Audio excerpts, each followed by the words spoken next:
I was 14 years old and lived in Phoenix, Arizona. We had just moved a couple of years beforehand from Massachusetts, where I was born.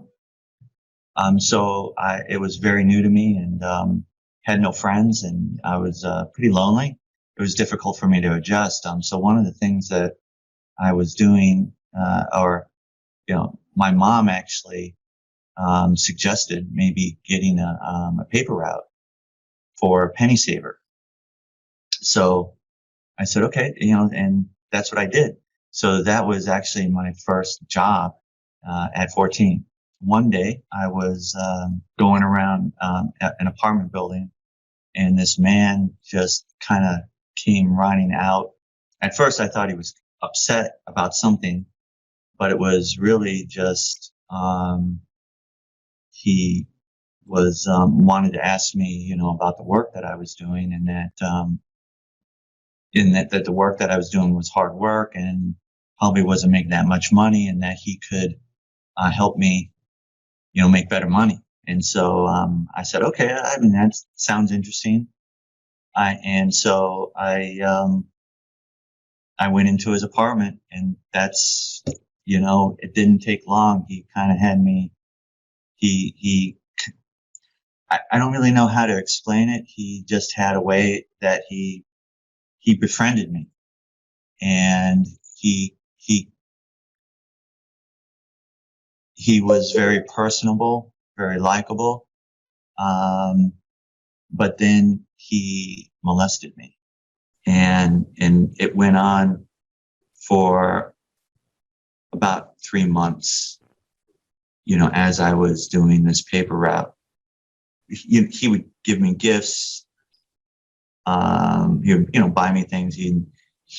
One of the things that he did right off the bat was he introduced me to alcohol and drugs, marijuana. And I had never smoked marijuana before. And so I tried it, and that over time became my go-to. He took off one day, I think to California, and he was gone about, I don't know, a few weeks, 2 weeks, 3 weeks, something like that. And then he came back, and I had seen him. And when he came back, he was very aggressive, and he scared. I was very scared.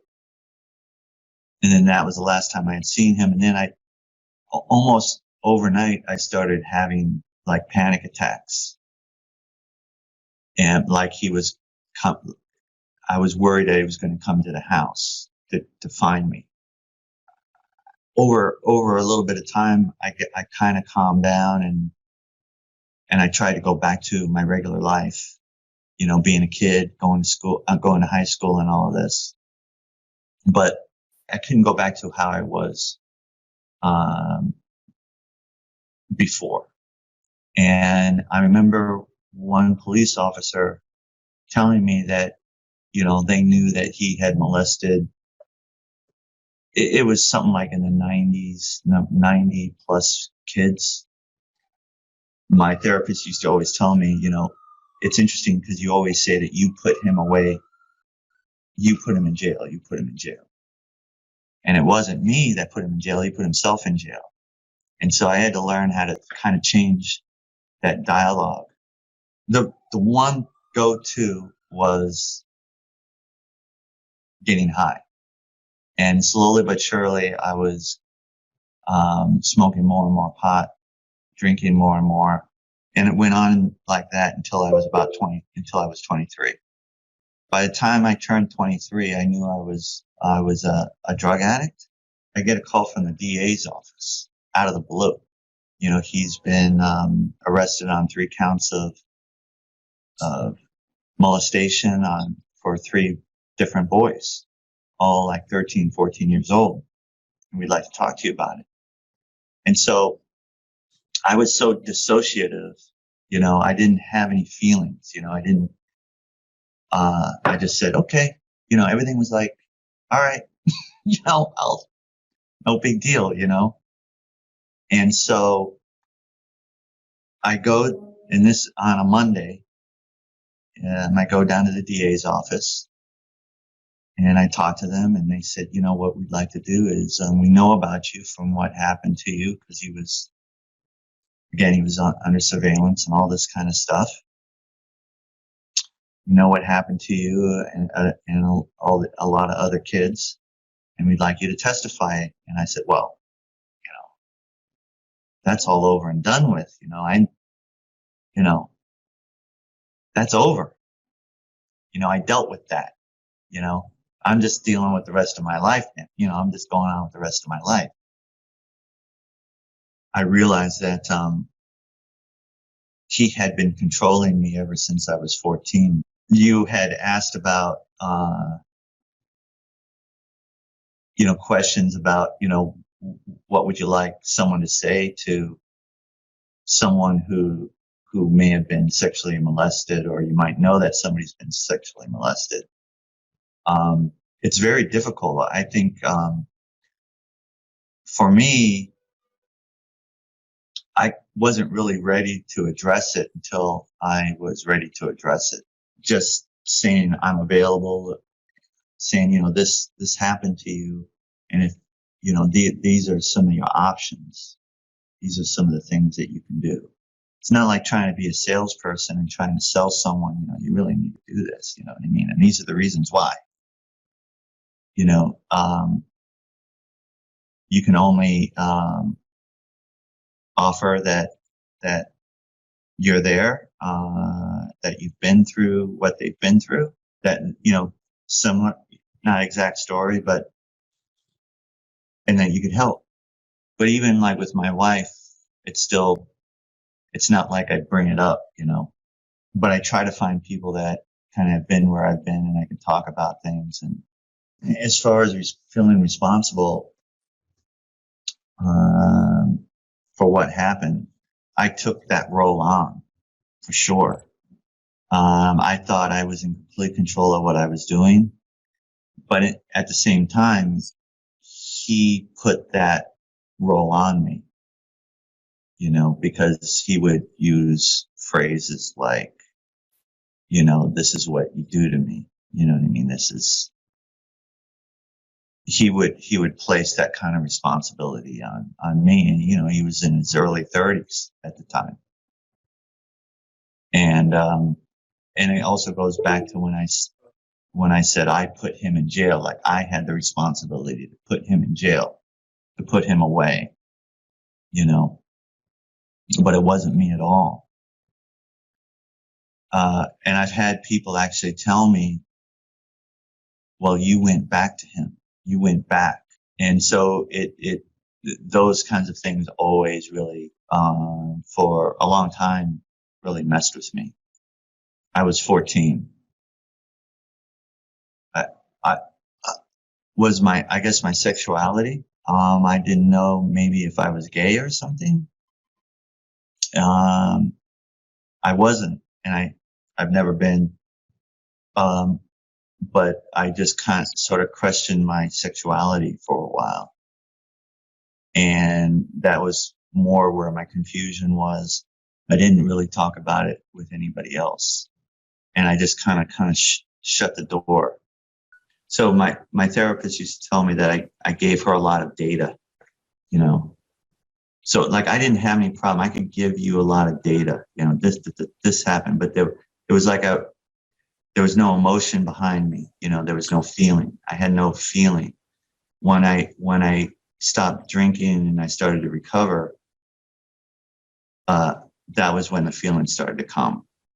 And I used to, and it was like learning how to walk again. It was like I had to put names to my feelings and understand what I was feeling.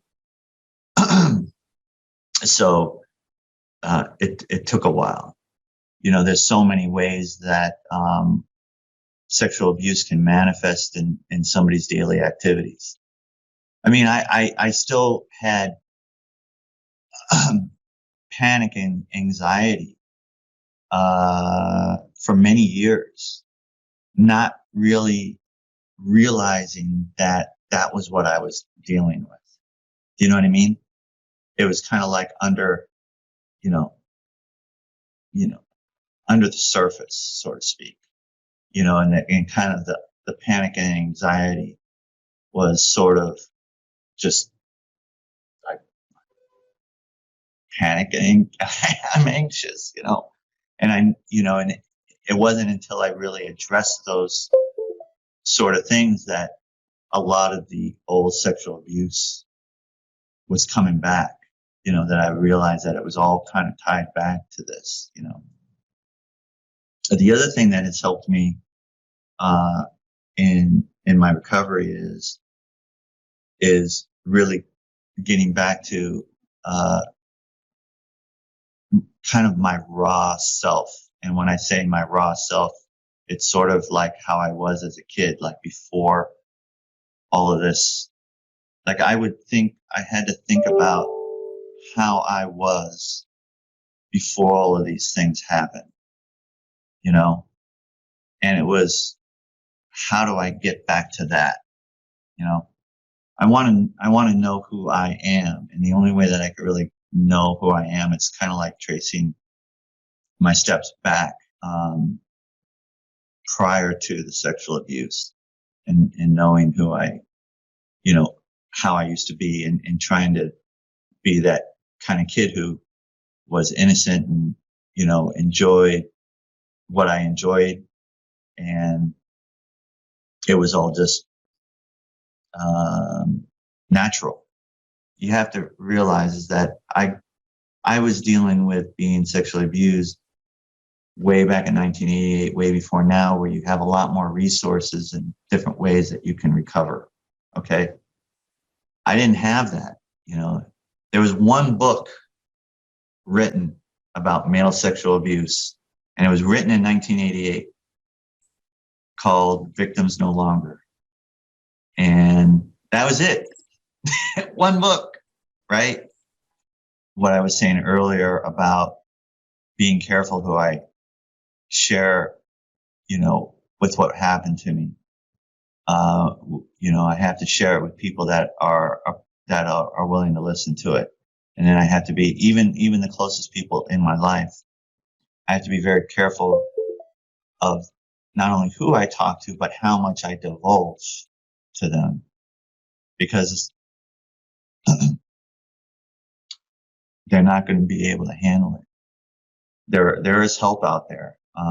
There's tons of help. And I think it really comes down to being willing and open, to disclose what happened. Because once you disclose, that's really when things start happening. That's how it was for me anyway. Once I kind of let it out, even though it was really the symptom, not the cause, but once I let it out to somebody, that's really when, things happen. And, it's kind of like lighting a match, and it's, it's been burning ever since.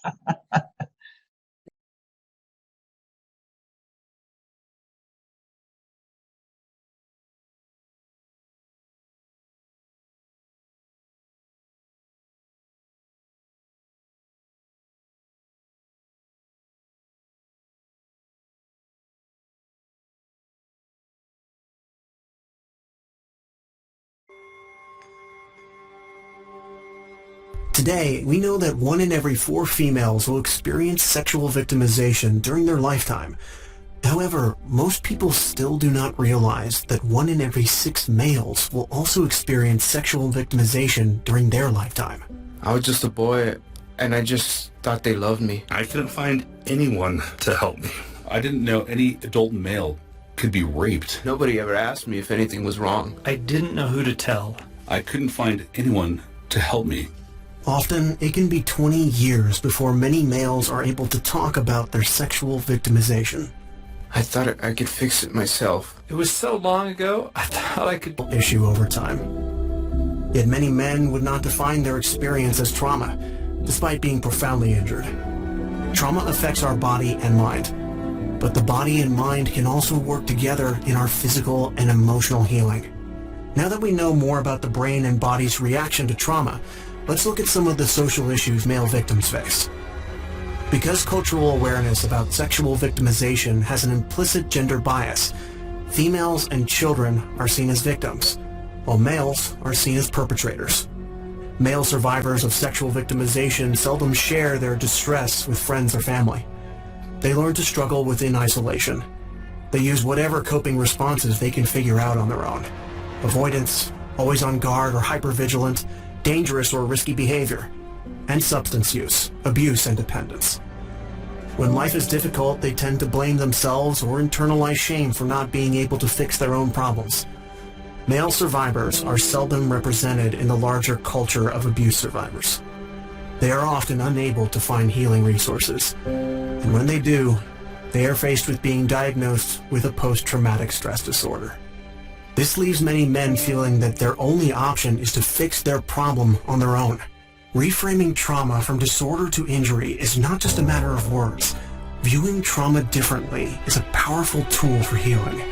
It recognizes the emotional and physical shrapnel of how trauma affects who we are and how we live. By recognizing this and using the mind to help heal the body and the body to help heal the mind, we can heal our whole self. These tools offer freedom from the prison of fear and shame. They offer hope that things will get better. Men Healing is here to help you get beyond survival and gain skills for healing.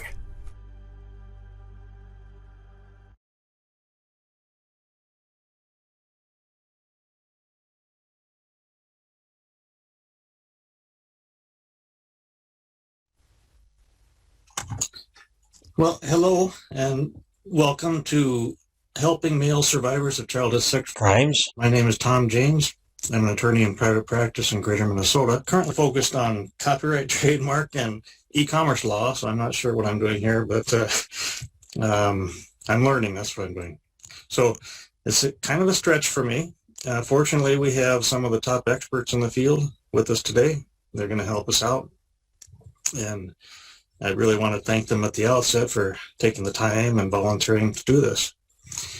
First, a few nuts and bolts types of things. The course materials, if you don't already know, they're at the course page at www.ekionllc.com. The password is children. And if you haven't already done so, I strongly encourage you to have a look at them, and you'll find a lot of useful information in there. CLE credit, Minnesota's approved this course for 2 hours of elimination of bias credit. Missouri has it approved for 2.4 elimination of bias and 2.4 ethics credits. Application for diversity and competence credits is pending in California. You can find more information about all the other states on the website as well. Now, even though this course qualifies for CLE credit in a lot of states, it's not just for attorneys. It's for anybody with an interest in learning about people, understanding people, working with people. So in this case, we're going to be learning about men who experienced sexual assault or abuse when they were children. Certificates of attendance will be sent to the email address you used when you registered. You should be receiving them within 2 or 3 days afterwards. At the conclusion of the program, a survey will appear in your browser, and you'll also receive a link to the survey by email. These are optional, but they really would help us to know where our strengths are, where our weaknesses are, and what kind of programming you'd like to see in the future.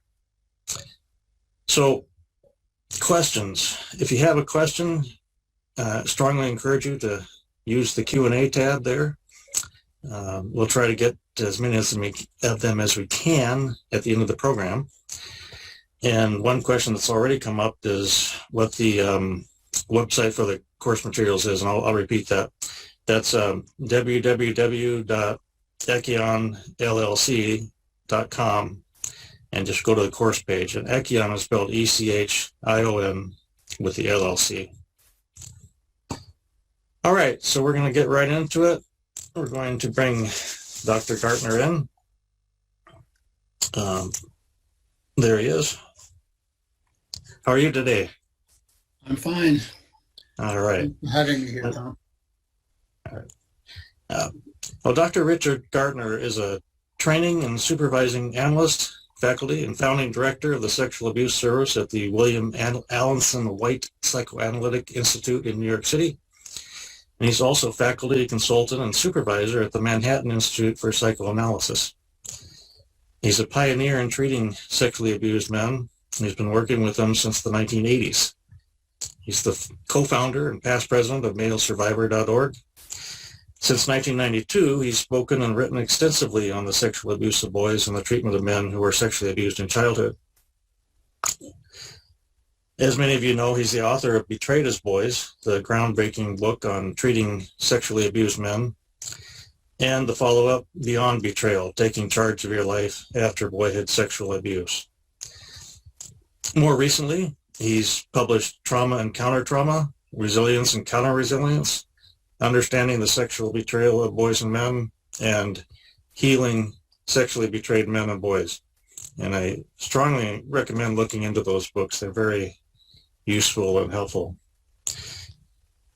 So tell us, Dr. Gartner, about your work. What got you interested in this to begin with? Well, I first got interested when I had a patient who began to remember very slowly pieces of images that we couldn't understand very well, but over a number of months it became apparent that he seemed to be talking about sexual abuse by his father. I knew nothing about this at the time, and so I looked in the literature. There is some literature at that point about sexually abused women, but just that one book, Victims No Longer, about men. And so, but the books about women sometimes indicated that men are also abused, but they didn't talk about it. And so you were left with the impression that either it was rare, which it certainly isn't, or that it follows the same kind of path that women do, which is not true. And so over time, I've gotten more and more interested in it, and with momentum, and was a co-founder of Male Survivor, founder of our sexual abuse clinic at the White Institute in New York, and began to write. Well, from a legal standpoint, since I'm an attorney, I think about legal things more than these kinds of things, but we won't do too much of that today. But I was just going to mention the kind of history of sexual assault laws. As most of the attorneys here know, we first had common law rape, and that involved penetration of a female by a male, sexual. That was extended by statute to include underage people. And today, near the end of last century, the states enacted criminal sexual assault statutes, which apply to males and females. Dr. Gartner, to what extent do you think people still tend to think, despite these law changes, still tend to think of rape or sexual assault as something that only happens to females? Well, I think that's very common. It has changed somewhat over the years, but only somewhat. The FBI defined rape, according to a 1929 statute, as a penetration of a female by a male. And that wasn't changed until maybe 2 or 3 years ago. And so that just reflects all that we know about the ways in which it is unrecognized that men can be sexually abused and assaulted, and also that rape in a larger sense doesn't simply mean penetration. There's all kinds of touch that boils down to rape. Right. Totally undermining of a child, particularly, but also of an adult. Right. And in the film clip, the incidence rate was, they said 1 in 6, and that just kind of, to use an old 70s phrase, it blew my mind. I didn't have any idea it was that extensive or pervasive. Is that an accurate figure, and do that many men actually experience Well, sexuality? the research has some variability because men are unlikely to acknowledge having been sexually abused or even to necessarily recognize that there was abuse or assault involved. And maybe I'll get into some of that, the reasons for that. But yeah, 1 in 6, and that only involves touch or penetration, not anything that might be called more indirect, like exposing oneself to a child. That is not counted in the 1 in 6. If you count that in, then it's 1 in 4 for males. Wow. And so 1 in 6 is approximately the number that of men who will be diagnosed in their lifetime with prostate cancer. Now, we understand a lot about prostate cancer and how common it is and what to do about it and how to look out for it, observe it. But by and large, the general public has no idea that male sexual victimization is anything near as common as prostate cancer. Yeah. Well, yeah, I have to admit, as a member of the general public, I'm guilty of that. I had no idea. I think there's been a lot of awareness raised, though, because of these scandals and the criminal trials that took place. That's definitely true. When I first began speaking in public about this topic in the early 90s to professional audiences, I would ask, how many in this room have a man who was sexually abused or assaulted in their practice? And in a room of 100, I might get 1 or 2 raising their hand. Then I would ask, well, how many of the rest of you ever asked? And people would look kind of shamefaced, as they should. People don't think, including professionals, don't think and still don't think quickly about asking for information about early sexual unwanted experiences of a man. However, over the years, as you say, first in 2002, when the church scandals began to emerge, it no longer became possible, as it had been before, for people to just say, sexual abuse of boys and men does not exist. It obviously was existing. Whether or not you believe that any particular priest had abused any particular boy, it was pretty clear that priests were abusing boys. And then later on, in 2011, when Jerry Sandusky was stood trial for abusing a number of many adolescent boys at Penn State University, where he was a coach, again, the boys' stories came out, and so a momentum had begun. And then you got a number of celebrities coming forward, and each time one of them comes forward, and let me give you a couple of names if I can find it here in my notes. Celebrity, okay. Okay, so musicians like Carlos Santana or Axl Rose, or athletes like Major League Baseball player R.A. Dickey, or boxer Sugar Ray Leonard, or Olympic diving champion Greg Louganis, or performers and directors like Gabriel Byrne or Tyler Perry, or actor-directors like Antoine Fisher, newscasters like CNN anchor Don Lemon and Charles Blow of the New York Times, and even politicians like former Senator Scott Brown of Massachusetts.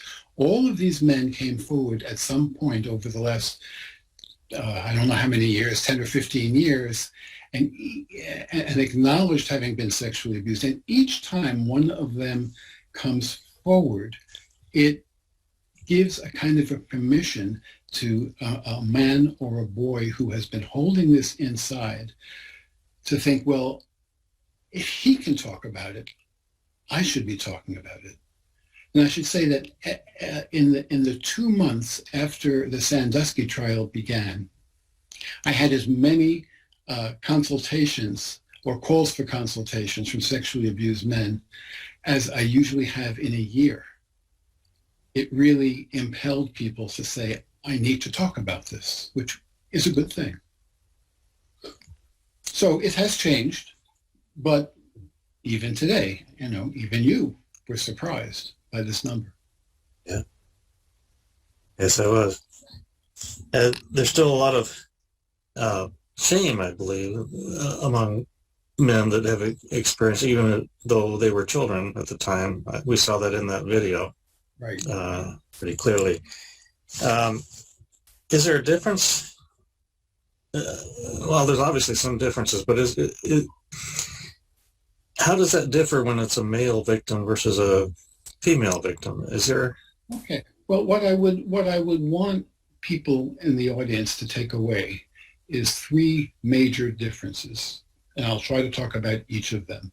First, even before we get to those three, is the need to recognize that it was abuse, which I think is easier for women to do than for men, to just say, oh, what happened to me was abuse.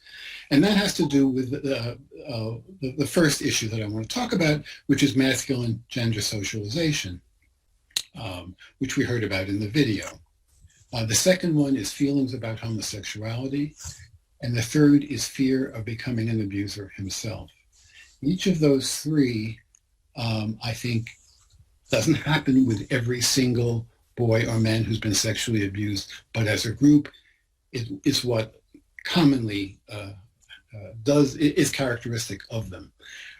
And so masculine gender socialization, it affects how sexually abused men encode what happened to them, as I was talking about. Sexually abused men often say that what happened was not traumatic. However, these same men are more likely than non-abused men to enter psychotherapy for reasons that seem unrelated to abuse. And often this doesn't happen until their late 20s, up until their 80s. So through masculine gender socialization, boys are told one way or another, be a man. So what does that mean? Here are some conscious and unconscious cultural beliefs about real, in quotes, masculine men. Men are always in charge of themselves and in control. Men are competitive. Men are competent and powerful. Men are mentally and physically tough. Men are resilient. Men are independent rather than needy. Men don't express emotions, as in big boys don't cry. Men are alexithymic, which means unable to put emotions into words. Men welcome sexuality whenever it is offered, particularly from women, and men must not be penetrated, violated, subdued, or otherwise forced into submission. So we all grow up with these rules somewhere in our psyches.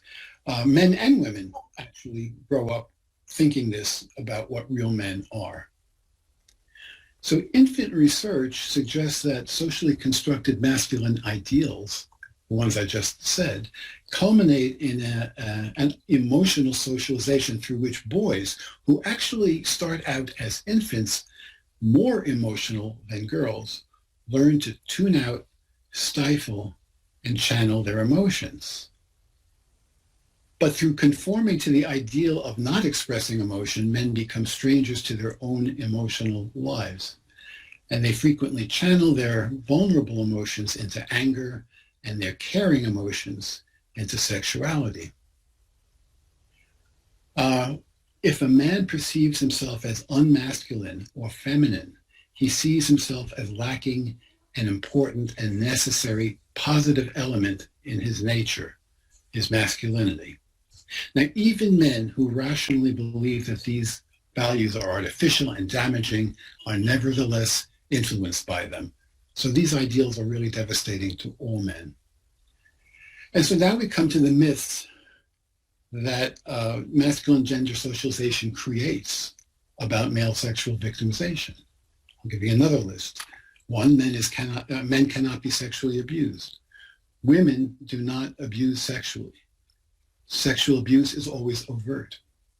Only sissies and weaklings allow abuse. Children should be able to say no to abuse if violence is not used. If they don't, they must have wanted the abuse to occur. If a boy feels sexual arousal, he is an equal participant in the abuse. And that's a really important one, and hopefully I'll get back to that. Male victimizers who molest boys consider themselves homosexual and are interested sexually in other men. That turns out not to be particularly true. Victimizers are always conscious of the abuse they are committing. Sexual abuse turns a boy gay. Again, these are all myths. And sexually abused boys almost inevitably grow up to be sexually abusive men. So thinking about all of those myths, it's no wonder men are reluctant to come forward and feel ashamed if they acknowledge what they consider, in many cases, their lack of masculinity. So they somehow put themselves behind a kind of a masculine mask, trying to convince themselves as well as others. And these myths are supported in popular culture, movies, novels, comics, TV. And so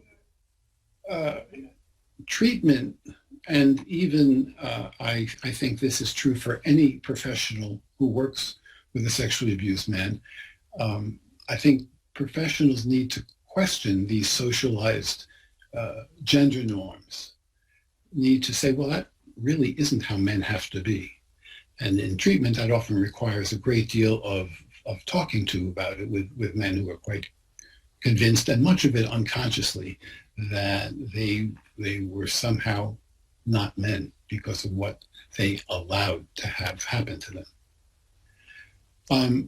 Sometimes men become action-oriented rather than self-reflective after abuse, and those are the men that are most likely to become abusive, or if not sexually abusive, act out in some way rather than self-reflective.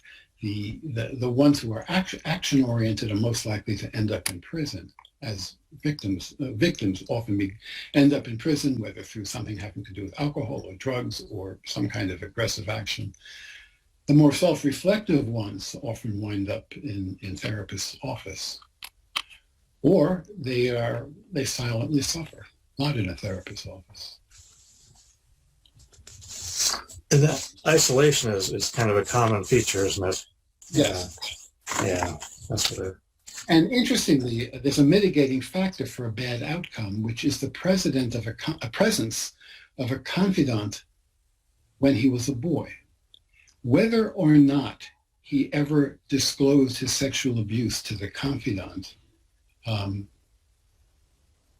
he learns to use language to talk about personal emotional experiences. And that seems to be not a curative factor, but a factor that makes somebody more self-reflective than action-oriented. And so it more often creates a positive outcome, ultimately, even without, before he comes to treatment, that he's not as likely to wind up in prison or somehow in the legal system. So to believe that he is male, a boy or a man must somehow transform the sexual victimization to something he sought and over which he therefore had mastery. So it wasn't really victimization. So if it wasn't really victimization, then he has saved his masculinity. So it may be encoded as a kind of a sexual initiation, especially if the abuser is not a parent and is the same gender as the boy's eventual choice for who he desires sexually. So a boy who's growing up to be straight is more likely to think of abuse by a woman as a sexual initiation, and a boy who's eventually growing up to be gay may consider abuse by an adult man, again, to be a sexual initiation, and to think of it in some ways as a positive. Well, in connection with that, just a general question, are there significant differences if it happens in the family? For instance, a sibling or a parent, that type of thing? Or is it pretty much all the same? Well, first of all, one of the myths about sexual victimization in general, for both boys and girls, men and women, is that it's done by a stranger. It is rarely done by the mythical man sitting in the playground wearing a trench coat. Right. They exist, of course.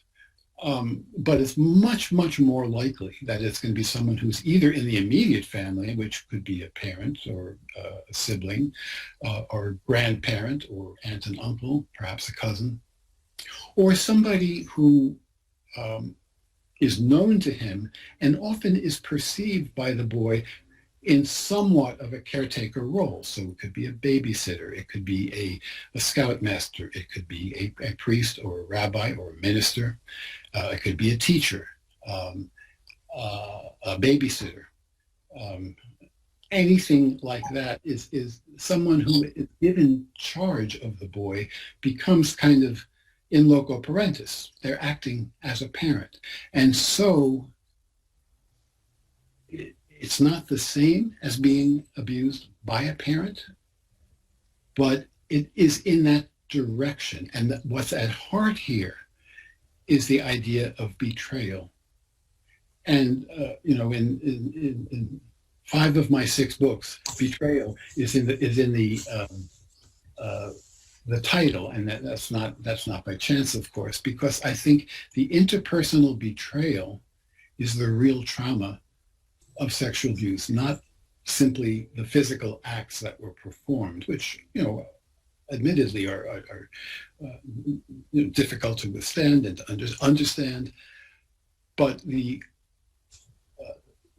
betrayal has the sense that someone you trust and you have every reason to think will take good care of you cannot be trusted, will not take good care of you, can last a lifetime.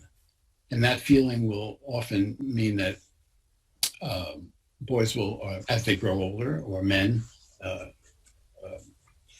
if it happens as a man, begin to have trouble with authority figures, teachers, bosses, and in interpersonal, intimate relationships, romantic relationships, they are less likely to be able to think of it as a cooperative venture. It's always someone's up and someone's down. And so they get into very difficult, dysfunctional, intimate relationships because somebody's basically more dominant than the other, whether or not it's actually abusive. But it often, it creates a lot of problems between them. Relationships. Yeah, I just wanted to get back to the idea of female abusers. I sort of touched on it a little bit. Because it's surprising. If 1 in 6 is surprising, this is surprising too. There was a study in which a general population was questioned about many things, but among them was sexual trauma as children.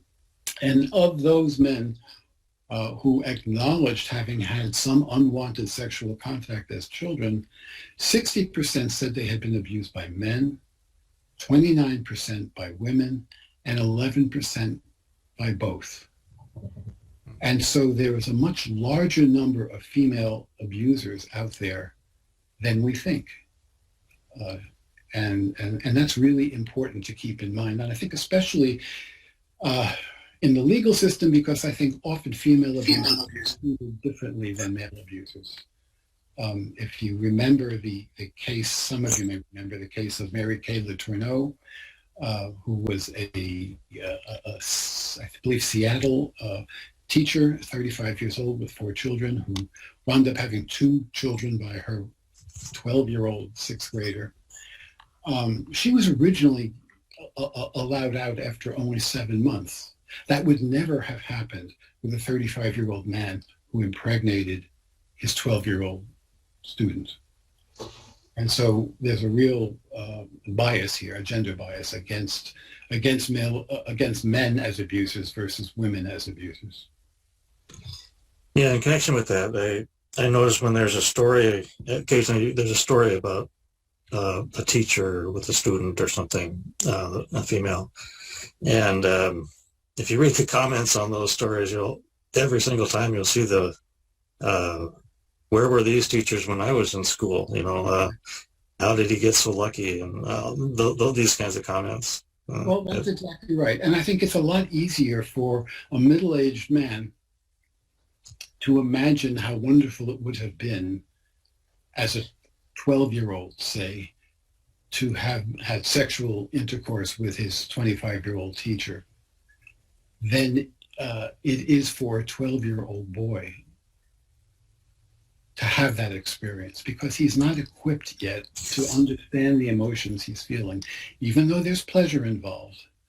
And even though this teacher may in some ways be, and this is true for men as well, for male abusers as well, but even though the abuser may in some way be helping the boy, and helping him through school, helping him through whatever problems he's having in life, they are perpetrators of sexual abuse, and it's very difficult for the general public to see that. And I've heard of, in one case, a judge who said that he gave a woman a very short sentence because he said, basically because he thought she was hot. If she had been unattractive in his view, he might well have given her more of a might have given her a much longer sentence. It's just horrendous if you really think about that, because the issue is not whether some supposedly objective adult thinks that this is an attractive person, where it would be something that you'd really want to have be sexual with this person, versus a child who is in the midst of being betrayed by that person. Yeah. And there's some data to support that. Gender Bias Task Force found that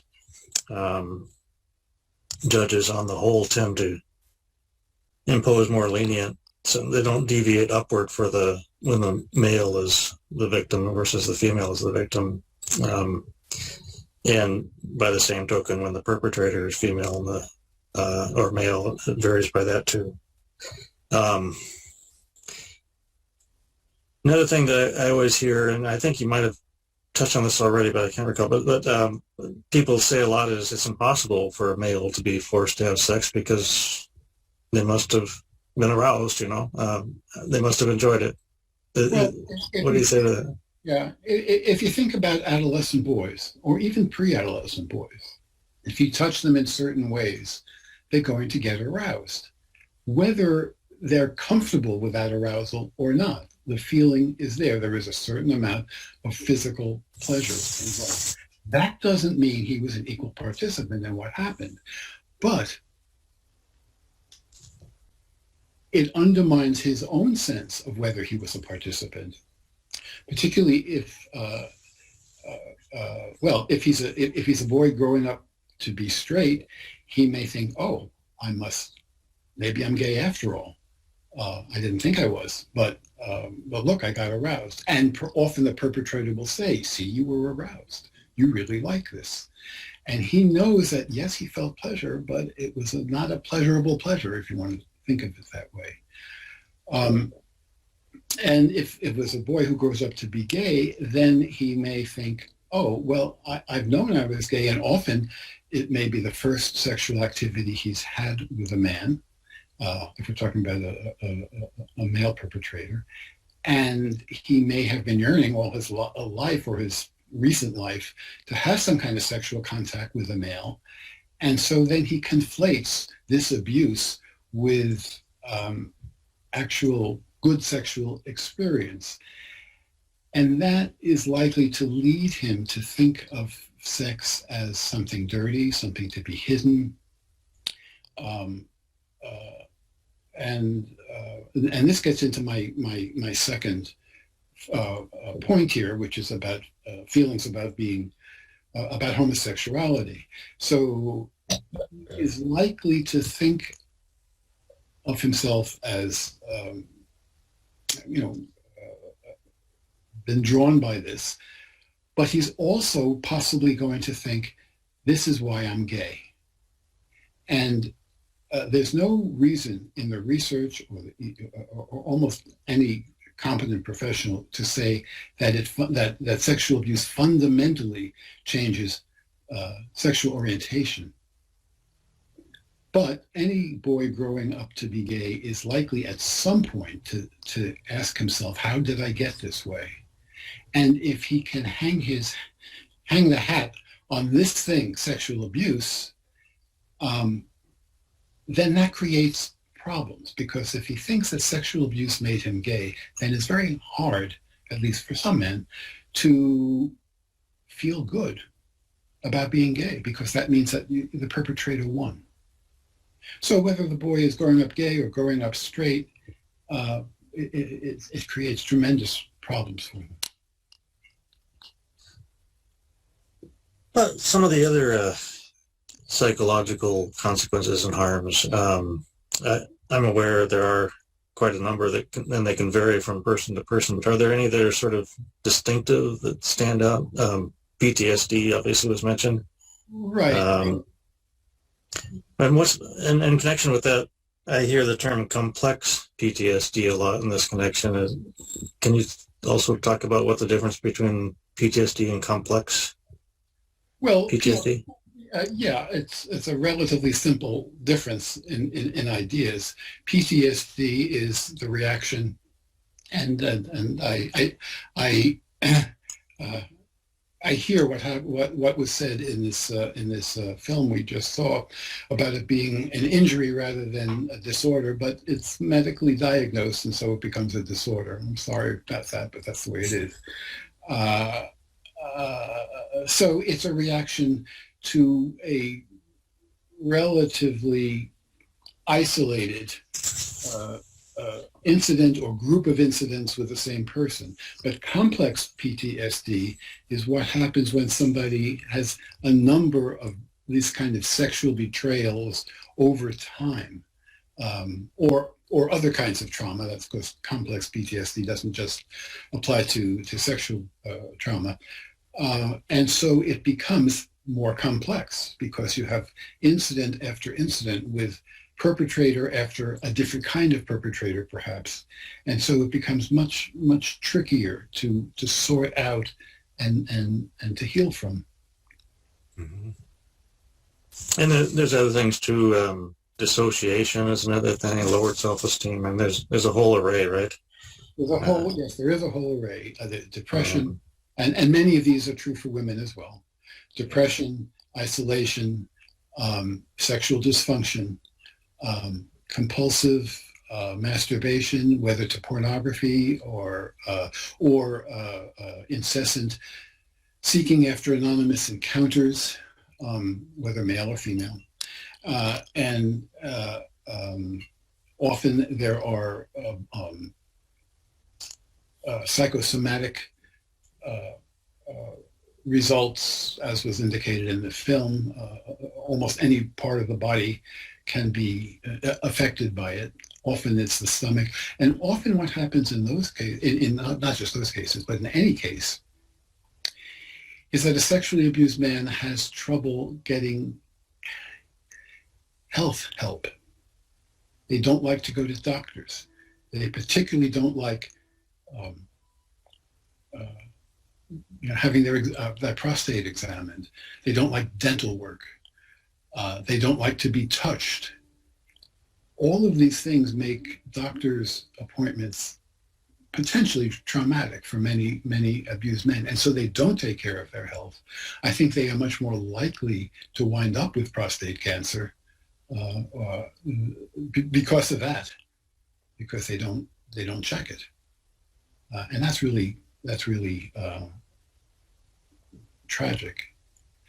And I don't know how much time we have, but that's one more thing I want to be sure to get in, Tom, which is this fear of becoming an abuser himself. There is a cultural myth that boys who are sexually abused almost inevitably become sexually abusing men.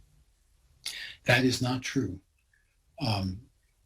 it is true that by and large, many perpetrators claim to have been sexually abused as boys, although there's some indication that often they are lying to get sympathy.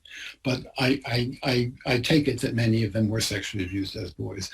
But there's a huge number of sexually abused boys. So think of this huge number here. There's a much smaller number of perpetrators of sexual abuse because many of them have dozens or hundreds of victims.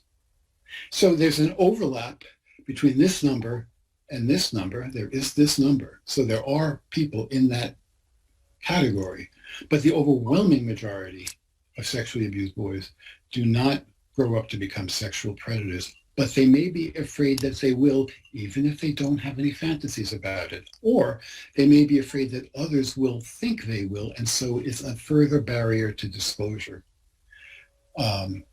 Because I remember somebody who at age 60 finally told his wife what had happened, but he wouldn't tell his daughters-in-law because he was afraid he wouldn't be allowed to see his grandchildren, because even though he had wonderful relationships with his grandchildren and his daughters-in-law, he was sure they would think he was a sexual predator.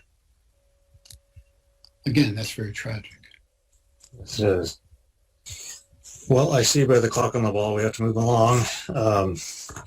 We're going to start a panel discussion now, and I thank you for your time, Dr. Gartner. That was very helpful information you had, useful. Do you want to talk a little bit about that research? Or Oh, yes, I forgot that. Go ahead. And I can say very briefly, some research was done by a doctoral student, and he interviewed a number of male victims, and one of the things he asked was, "What would you tell a boy?" And these are the things that he came out with in this fairly large group. The things they would tell a boy is, "You are not alone. There's nothing wrong with you. It wasn't your fault. You should talk to someone you trust, and things can get better." Then he asked, what should professionals know, particularly therapists, but any professionals?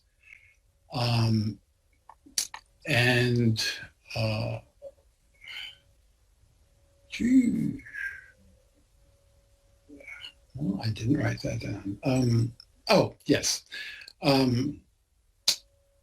They often felt that professionals were judgmental and did not take the time or interest to understand the abuse experience they'd had.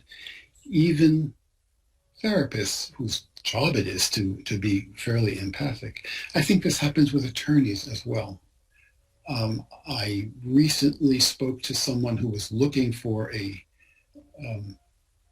an attorney, but had had several interviews with attorneys who they felt were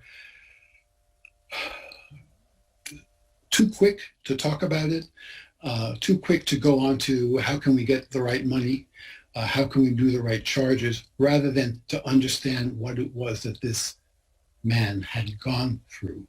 And so he was asking if I knew any attorneys who were more likely to be able to listen to the boy, or man in this case. Luckily, I do know a couple. I hope that after today, there'll be a lot more.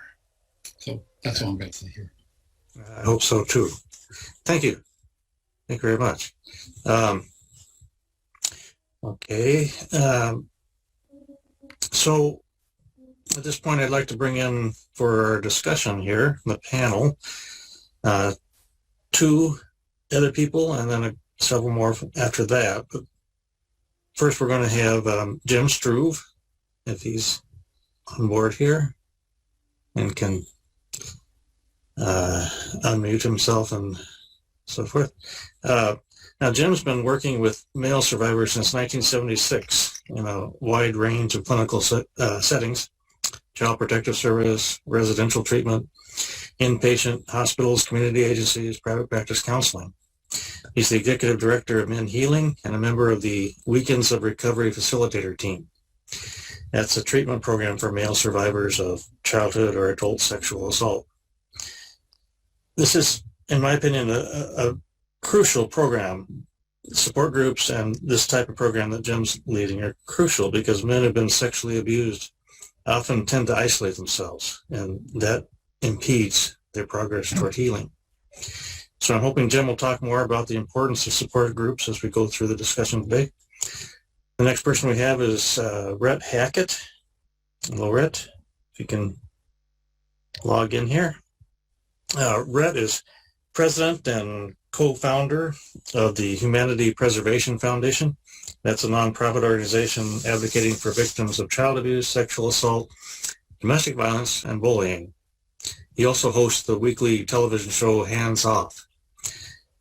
He himself is a survivor of childhood sexual assault, and he's a member of the RAIN Rape, Abuse, Incest, and National Network Speakers Bureau himself. In addition to that, we have other people from the RAIN Speakers Bureau, people who have experienced sexual abuse. So what we're going to do today is give these men an opportunity to tell their stories, something that a lot of men say they never got. So we're going to do that today. And I know it's a really hard thing to do, and it takes a massive amount of courage and dedication, so we're all really grateful that you're willing to do this. We're going to start with Thomas Stump. If he can unmute and start the video. There you are. All right. Okay, like Andrew Lawston, the man in the video, Thomas Stump's testimony also helped convict a sexual predator, put him in prison for many years, correct? Yes. Yeah. All right.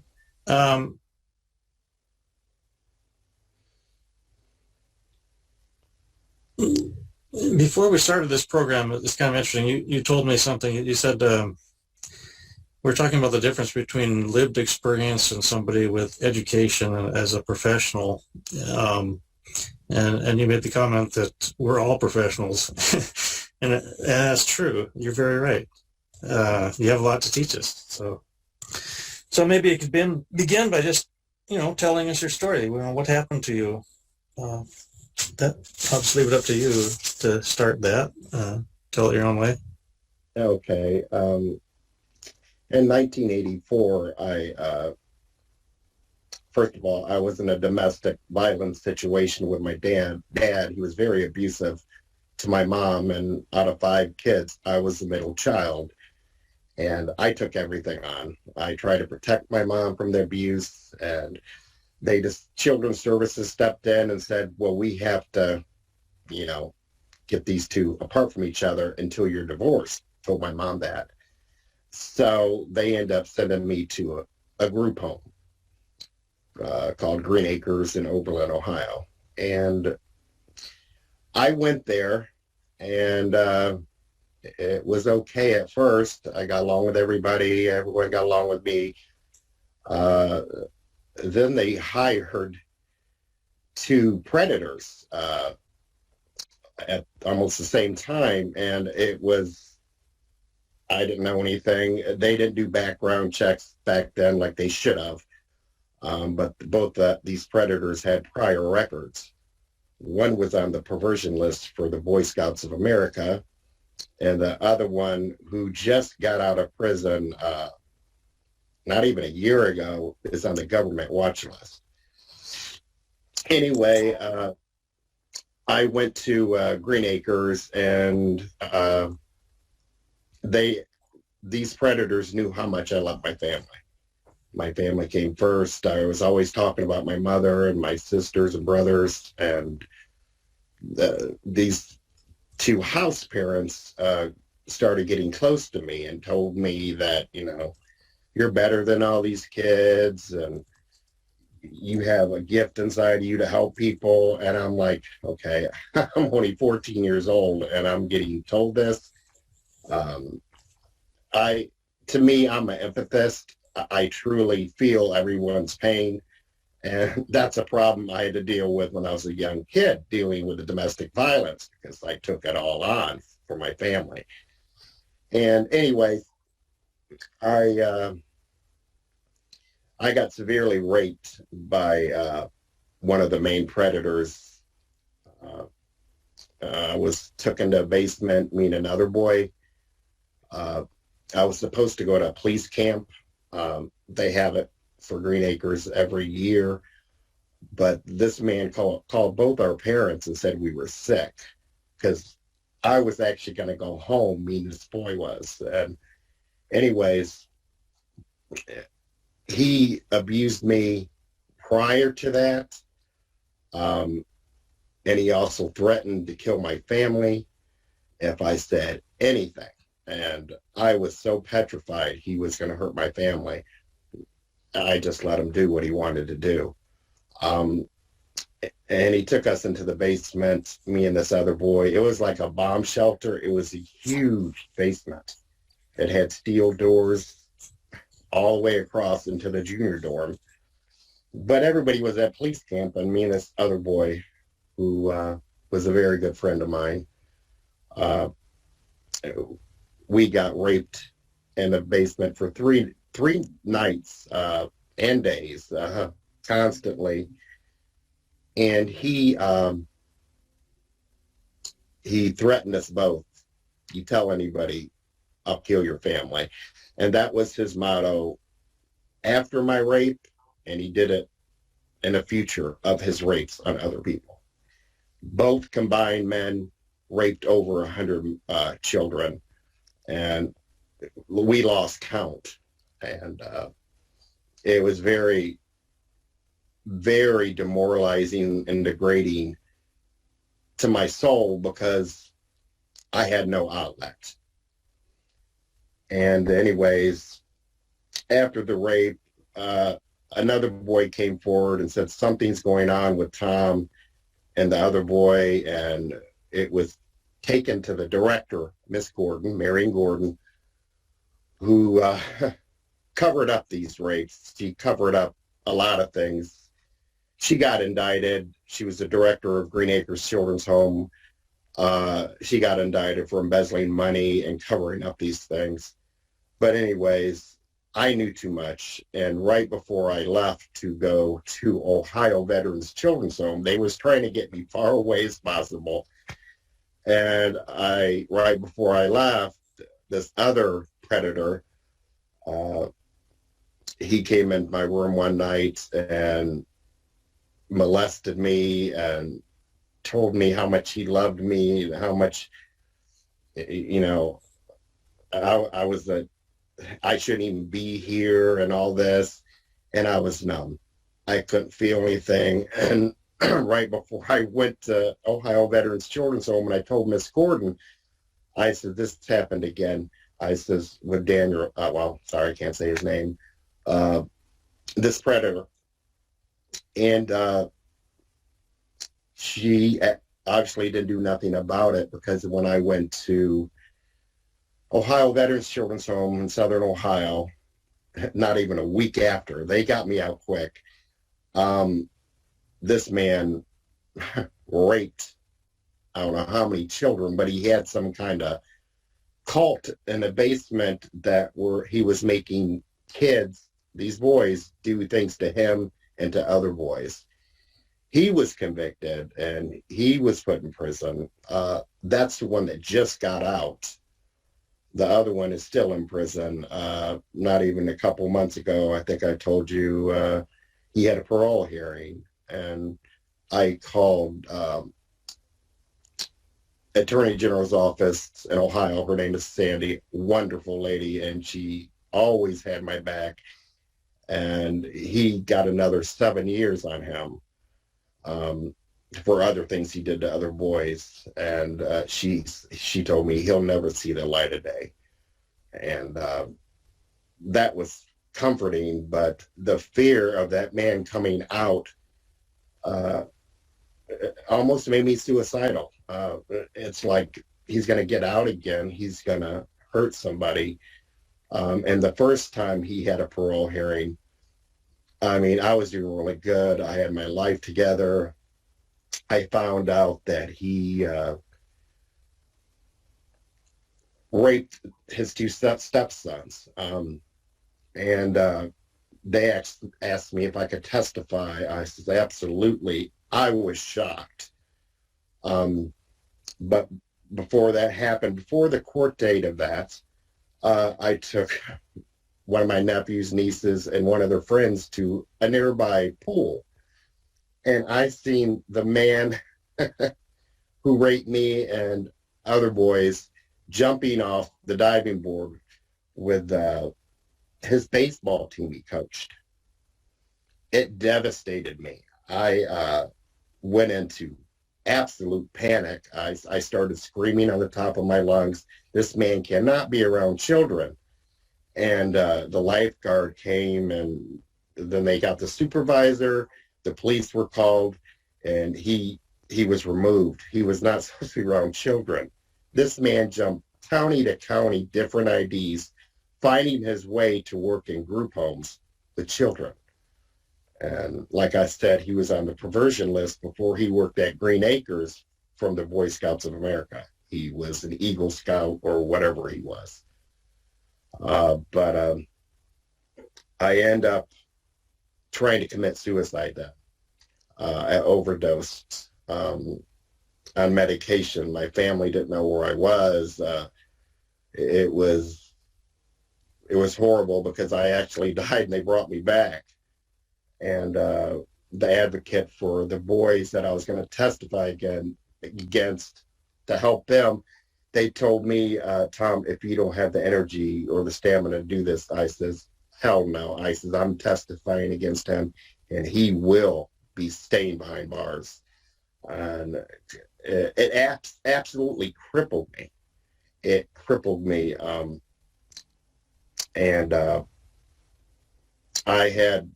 I seen psychiatrists, counselors, everybody I could think of, and it was a very lonely place. And the major thing with my abuse is I didn't get help right away.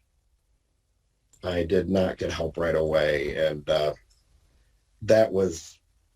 that's the main thing with men who get abused, boys who get abused, is the system is so screwed up.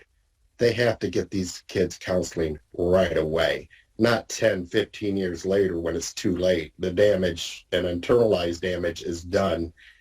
Then you become destructive. You think no one cares, and you do stupid things like drugs, alcohol. And I never used to do drugs. But at that time, I started doing pain pills and just to self-medicate my numbness. I was so numb and my family was so worried, but I just didn't care. So, but the abuse, I'm still dealing with the fear of these men getting out. And the one did, but he's under a government watch list. And the other one, the Attorney General said he'll never see the light of day. So that's comforting.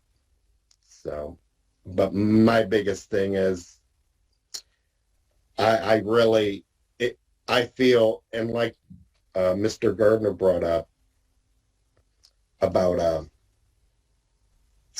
how can I explain this? I feel like I have to fix everybody. And that's the only love I give to myself. Because when I reach out and I see someone who's been abused get the help they need and start striving in life, it makes me feel so good. And it's been my life. It's been all my life. But when I go into, I've done men's groups and, these professionals, and there's so many good professionals, but there are some who it's just a waste of time and money because they truly don't care. It's all about money to them. And when you get into a group of men who have survived sexual abuse, and you got a man with a degree who hasn't been through what you've been through, it's a waste of time. A male survivor is the best advocate for a male to survive in life. I truly believe that. So that's my story. Oh, thank you, John. Thomas. I was trying to get Jim Struve or Richard Gartner on board here. Okay. He mentioned that what really benefited him was actually advocating for other men. And it seems like that kind of support is not only important for the individual, but for others as well. And I just wanted to see if you had anything to add to that in terms of the importance of connecting with other people that have had similar experiences. What I can add is in our program, our retreat services are done in groups. They're not one-on-one, they're done with groups, usually 28 men when we're at capacity. And one of the most powerful parts of the weekend is just being in the presence of other men who have the shared experience. And so what happens is the relational piece becomes very much a part of the healing process. And as you're learning skills together with brothers, with colleagues, you take the hierarchy of the therapist out of the picture, and it's really building male esteem, male skills. And once you get your feet on the ground for a certain level of healing, then what usually happens with the men is the desire to be of service, the desire to do something with your healing. So a lot of what we're trying to do with our organization is create communities of men and provide opportunities for service. Our organization, including myself, most of us are survivors. Most of us are giving service by our work with the organization. And it's very healing to then find ways to help other men. And just to underline what Thomas says, one of the things I would say to the attorneys here is really pay attention to the importance of moving beyond prosecution, beyond settlements, beyond winning a case, and pay attention to what happens to the boys and men after the legal process. How do we help? Because that's the big deficit, is we win cases, we win settlements, and then the boys and men are forgotten, and there's no place to go. So for attorneys to really check out and find out resources that we can provide people to continue their journey of healing. I wanted to bring Rhett Hacket in for a minute and just ask him a quick question here. Craig mentioned that his parents said, well, you must have done something to bring this on yourself. And that kind of struck me. I can believe that would happen. I mean, I'm not doubting, but it does happen. But what are your thoughts about what types of things should people avoid saying to children if they think something might have happened, or even if they don't? I mean, and then what would be good things to say to them? You work with. Yeah. I think that, the first thing that you need to do is to just let your child know that you are listening, and that, let them speak and not interrupt. I kind of laugh with Craig. I don't think you're the oldest. I think I'm there. And I think it goes to show time period dictates a lot of this. The communication is a little bit different. However, I think one of the things that is so important, and when I'm working with parents, I talk about how kids will put a toe in the water. And often that is to see what the parent's reaction is going to be initially. So bringing up a story like Michael Jackson, like the priest, like Sandusky, what ends up happening is how you as a parent react will determine where they go with the rest of that story. And often that story is going to involve them in something that is similar to what they are bringing to the person's attention. So we always tell parents, and I use this story all the time, and this is the difference between today versus back in the day. I had a friend of mine whose brother was being sexually abused by the gentleman that was running the amusement park. His father was a police officer, and the story came to light, and the father turned to both boys in the backseat of the car as they were traveling down the road and said, "That better not have happened to you." And of course, in that moment, it was happening to one of his children, but he never said anything. And that is the difference between keeping an open forum in your house that anything can be discussed, without shame, and that you're going to be believed to the point where we're going to investigate it a little bit further and be on that child's side. That didn't happen back then in the 70s and the 80s, especially in the priest area, because they were held at a higher standard for everybody else, that, you know, if the priest said it must be true, and therefore they could not have done anything wrong. Thank you, Rhett. We have two more guests and a little bit of a program change here, but what we're talking about with parents and children brings up the subject of intra-family sexual abuse, and we've had people talking about criminal perpetrators that go to prison, but one thing that's often overlooked is what happens within the family. We touched on that, but I have a guest here, Kenneth Rogers Jr., and he has something to say to that, I believe. Would you like to tell us about your situation? What happened? Hey everybody. How's everybody doing? Hopefully everyone's doing well. Again, this is pretty amazing. Yeah, Craig, you do not look 60. Just want to say that. You look awesome.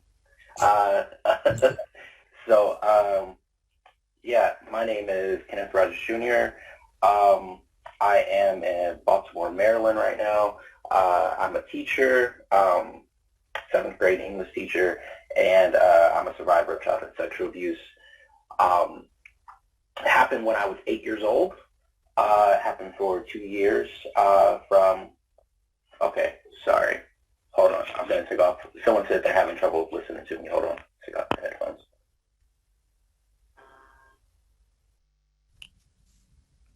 Okay, is that better? Can you hear me a little better? Yeah, okay. Okay, cool. So happened from 8 to 10 years old by my older sister, who was 5 years older than me. So it started with, you know, the grooming. So grooming is where you're, you know, getting the person ready to actually perform the sexual abuse. Happened when my parents would always go out, or either they would work and my sister would you know, babysit me, watch me. And my dad would keep pornography videos either under the mattress in the basement or in the drawer in the desk downstairs. So my sister, she was like, "Hey, you wanna see something cool?" I was like, "Yeah, sure. I mean, I'm down for cool. I'm always, you know, want something cool."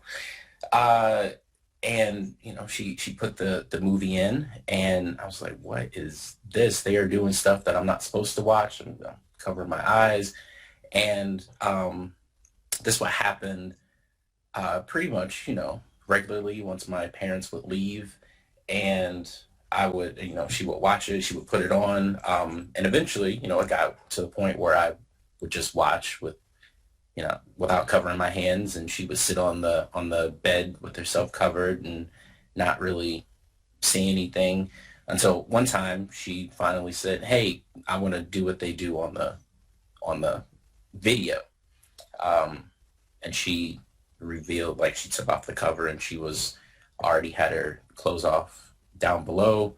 I didn't know what to do because, you know, it's my sister. I'm not supposed to do anything. I'm supposed to say and do what my sister says. She's my babysitter. She's the older sibling. But I froze. I didn't know what to do. She took down my pants, put me on top of her, and made me, you know, move in the way that they moved on the pornographic video.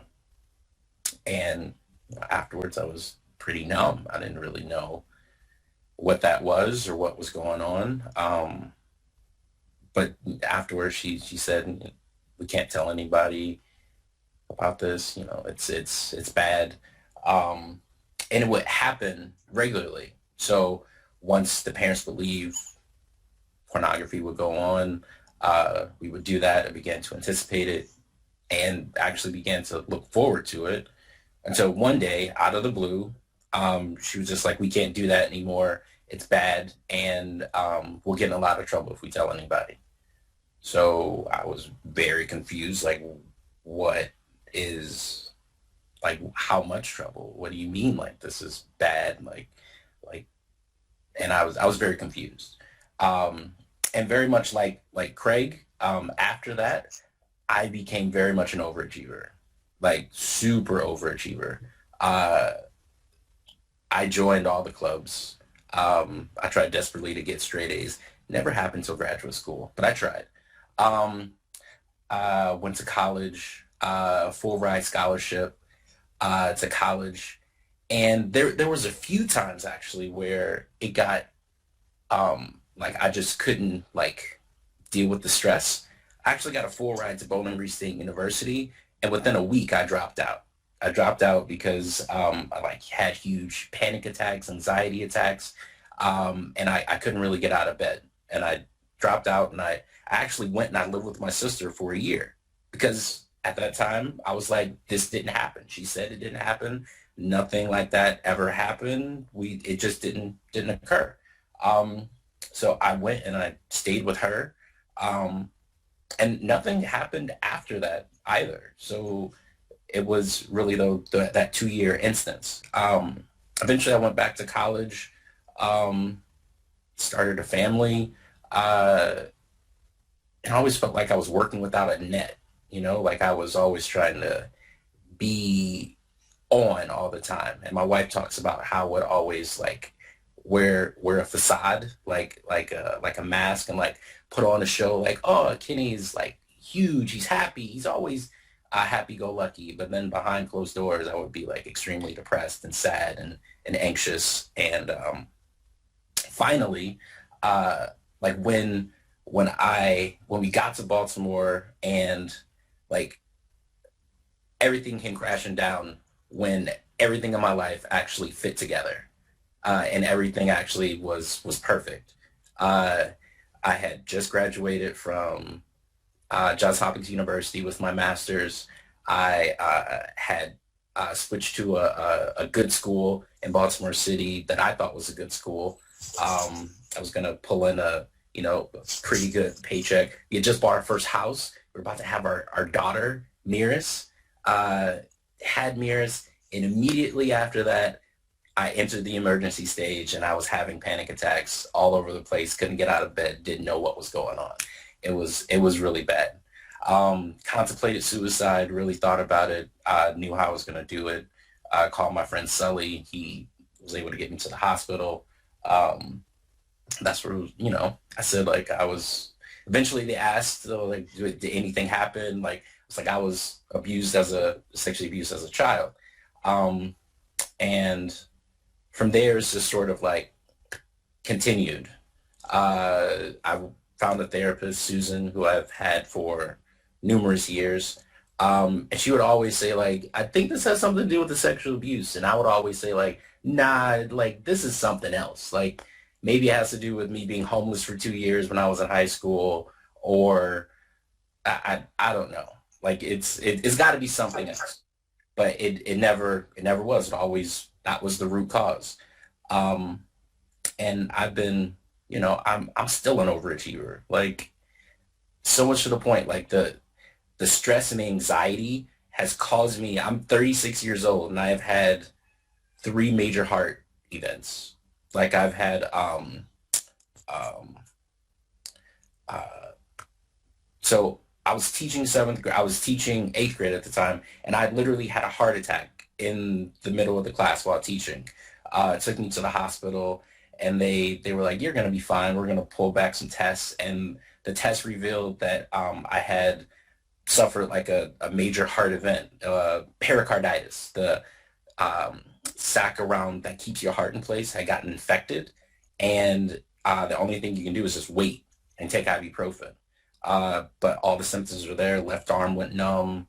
I still got to make sure I work out and make sure I keep my heart healthy. And this is me, like I still was running probably a good 3 or 4 miles a day at that time. So it's not like I was not physically healthy, because again, overachiever, you've got to be extremely fit and put together if you're going to actually, succeed in the world. So it's very weird for that to really happen. And as I started to heal and started to get better, the book that we used in therapy was The Courage to Heal by Ellen Bass and Lauren Davis. Great book, but it's written for female survivors. And it makes male survivors feel like they are absolutely alone. And my therapist was like, you're not alone. There's other people have gone through it. But like when she would read the book and she would have to change the pronouns, and sometimes she would slip up and say she, it would feel like I don't exist. So I knew how I felt, and I knew I could switch it off in my head. But I was like, male survivors, like other ones, they don't have this resource. They can't, like, they feel like they're by themselves as well. And so I wanted to give back, just like all you, everyone else has talked about. So I wrote my memoir, Raped Black Male, because in the narrative, like, there's so many other narratives about black males, armed black male, just anything and everything that's negative. So I wanted to sort of change the narrative. And then after that, I was like, that's really great, but, not everyone's a black male. I mean, not everyone's as privileged. I'm joking.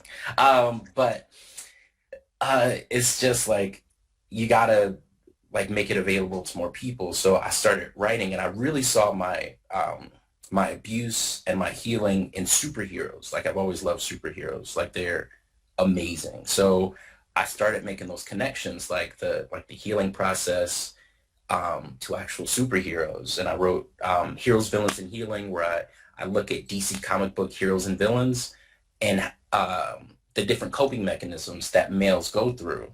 Hypervigilance, living behind a facade, not addressing their emotions.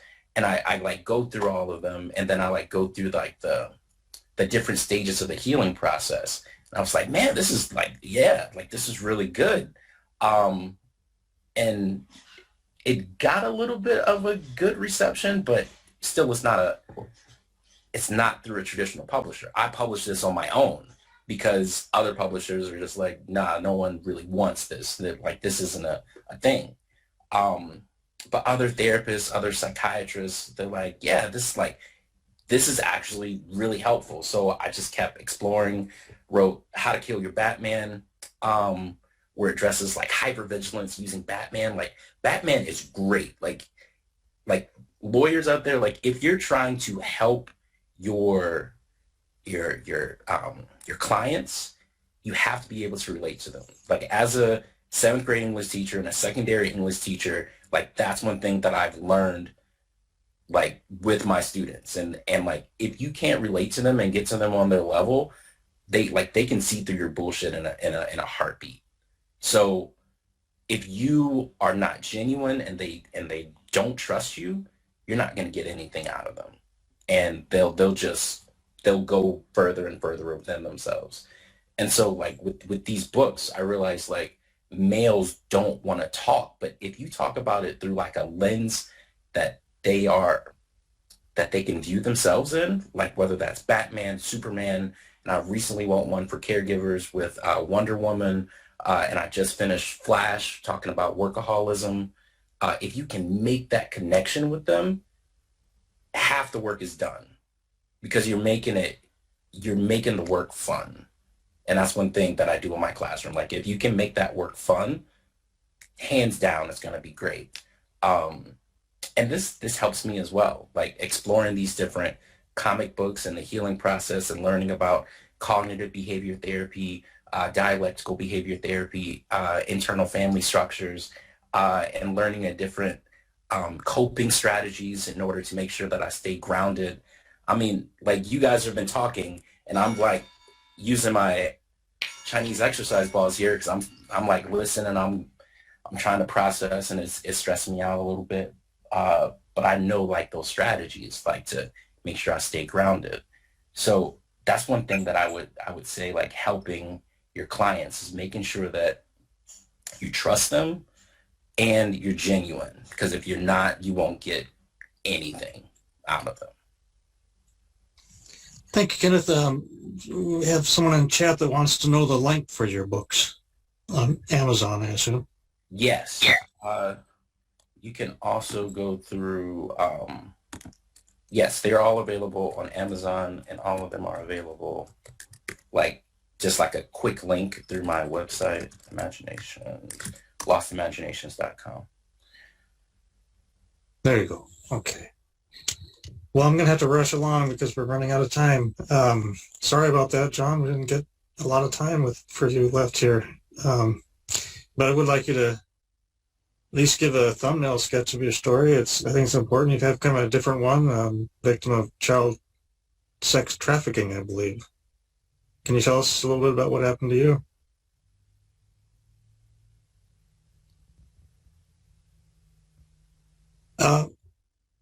I don't seem to be able to hear you. Do you have your audio on?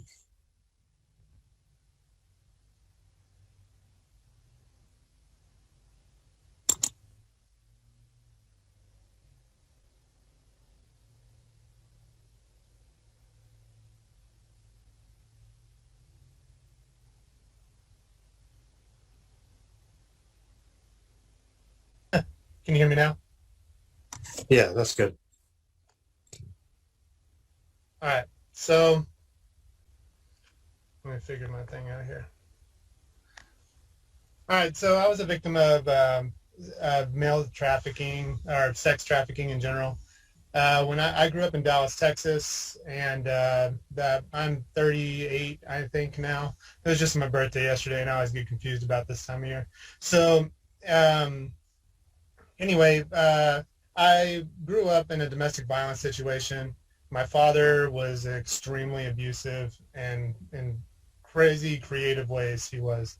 He never sexually abused me, but he was just the guy. You know, he was the typical male asshole, to put it bluntly. So he would oftentimes throw beer cans at me and stuff like that when he wanted me to do things. And my older brother was deaf, and I was the middle child, so most of the time I took the brunt of the abuse.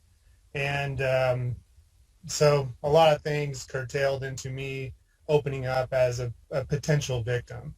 So eventually I ended up getting groomed by a friend's father of mine from my gymnastics class. When that happened, everything after it went downhill, it took about 4 months for them to kind of groom me into this sex trafficking role. And then I was sold about twice a week for 4 years. Sometimes it'd be long weekends, sometimes it would be in the middle of the week. And other times I would have breaks whenever I go see my grandmother, which I love seeing my grandmother, which everybody was surprised about because no one liked my grandmother, like nobody. So when I volunteered to go visit her, everybody was really surprised. Like, I can't believe you like her so much. And I'm like, yeah, you know, and of course you lie to everybody. I lied to literally everybody. I lived with my mom the whole time. She never knew, like not one time did she ever know. Of course, she was a single mom. I was a latchkey kid, and she had 3 jobs. So it was very easy to kind of pull the wool over her eyes because typically every day it was, what'd you do today?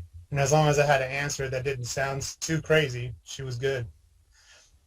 And so over the course of that time, I think there was 7 or 8 kids that ended up going through that same house with me. I had two handlers, sometimes 3. The principal of my junior high school was part of that.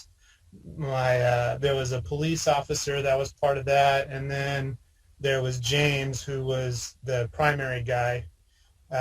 He is the one that actually owned the house. And the crazy part about him is for a long time there, he was like, he kind of taught me how to do everything, you know, because I never had a man in my life, like ever. So even though he was a predator, a sexual predator, he was also the person who taught me how to cook and work on cars and play pool and and. So it was really hard at all times to betray him because even though he was a predator, even though he was highly responsible for the fact that I couldn't make social connections with people, why I didn't like to be touched by people, why I didn't like to be in crowds, why I was socially awkward, why I isolated myself. He was also the only outlet I had to any type of creative thought process in the world. And yeah, I mean, being sold is kind of crazy. I don't really know how to describe what it's like listening to two grown adults when you're 13 years old argue over how much it costs to rape you. But that's just what it was. I mean, for a while. When I got out of that situation, I went downhill almost immediately. Basically what had happened was I had a false positive that said I had syphilis when I was 15 years old. And the Board of Health came and investigated it, but there was never any police presence, never. I never got investigated by a police officer one time. Even though I told them who did it, I told them kind of what was happening. I was like, oh yeah, James, I go visit him on the weekends, and yeah, there's some sexual intercourse that happens and stuff like that. I obviously didn't get into full details, but the Board of Health was only really interested in finding the sources of syphilis. That was kind of their job. And then it never got talked about again. Like, I was out of that network immediately. They disappeared off the face of the earth, like pretty much everybody did. And then life went on, like it was overnight. It was like one day I'm over here, the next day it's like I never met any of these people ever in my whole life, And it's kind of crazy to say, but I mean, in the moment you're like, what do I do now, And I mean, I'd had an entire life of abuse. I can't remember a time when there was not just almost daily abuse. So it was one of those things to where I didn't have a personal identity. I had no one to relate to how I go about doing things, And then I ended up getting into nerd stuff. I was a really big Magic the Gathering guy for years and years and years. I went to national level stuff. And then I joined the Navy after about 7 or 8 years of selling a lot of drugs. And I never really did a lot of drugs, but I mean, the thing about that culture is that it's more for the people, because you're with a bunch of people who are also beat down by life. And they're the only ones you can really relate to. So, I mean, yeah, I hang out with a lot of bad people. I never had an interest in doing drugs, so I never did, but I sold a lot of drugs, like just tons of them. And I did a lot of bad things in that time, but it's because the people I was protecting, they did terrible things that hurt themselves and others, but I understood why, It's like society's hell. No one cares. No one cares. I can't even express in words the amount of betrayal I felt that when everything finally came out, the only person who approached me was a person who wanted to prevent syphilis. Didn't care about the child abuse, didn't care about any of it.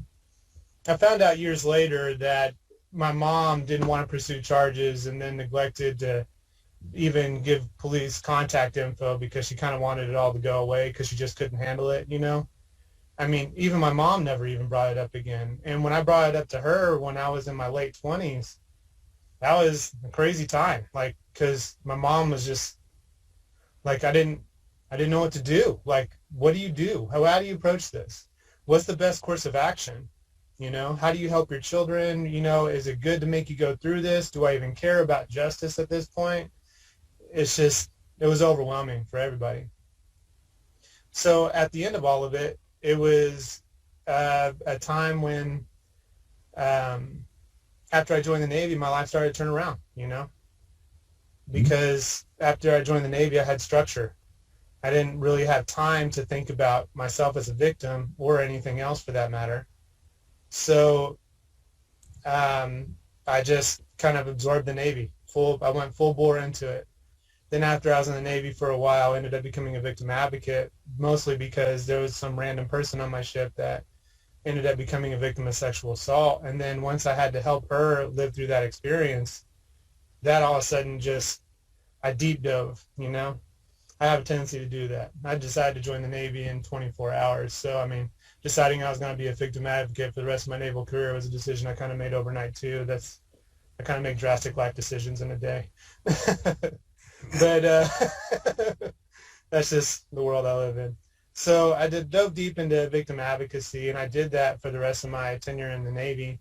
And I kind of made it my pursuit of everything, even against the advice of everybody who talked to me, because they always said that reliving this experience, forcing yourself to relive this experience over and over again, I don't know why you do that to yourself, but I think to me it was all like, it's the only way I'm going to live. It's the only way I'm going to get past it, you know, is to live it so much that it's meaningless.